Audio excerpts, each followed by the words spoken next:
In these times of straitened economic circumstance, city governments often find themselves caught between a rock and a hard place. The rock being the requirements of their citizens and for growth, the hard place being the inability to raise revenues to meet those requirements. So it's a challenge to do more with less. And the good news is that there is a productivity improvement opportunity. We see this at all levels of local and, for that matter, regional governments. And it starts with greater transparency. Greater transparency about costs and expenditures. Oftentimes, city budgets are built year on year, and as a result, things that have gone before are not questioned. By taking a fresh look at what actually are the needs and requirements of the citizens, which have often changed, we can find that there is, in fact, a better and a more efficient way of doing things. Typically, we would see 10 to 15% improvements in the productivity of a city's operations based on such a clean sheet approach.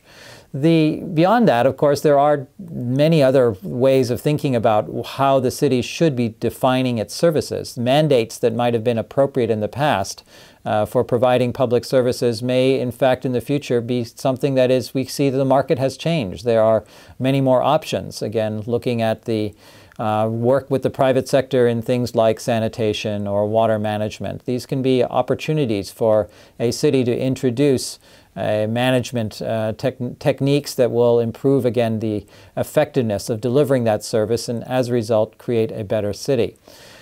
Technology is a third aspect, and bringing in the new technology of data, which ultimately allows the citizen to make more of the choices and to create more of the impact on how the city manages its services. Big data, as it's called, has three broad applications, energy and resources being the first, transport being the second, services the city provides, public safety, emergency, all manner of e-government services being the third. And in each of those areas, the role of information is, first of all, to identify issues earlier, so in fact to predict where they might occur, as preventive maintenance is always more effective than having to respond to a breakdown. And then ultimately to give the citizen, again, the opportunity to have a two-way dialogue with the city to say, this is where this pothole should be fixed, or these are some of the concerns around home health care that should be addressed. And this type of technology then becomes a third lever for government to do more with less.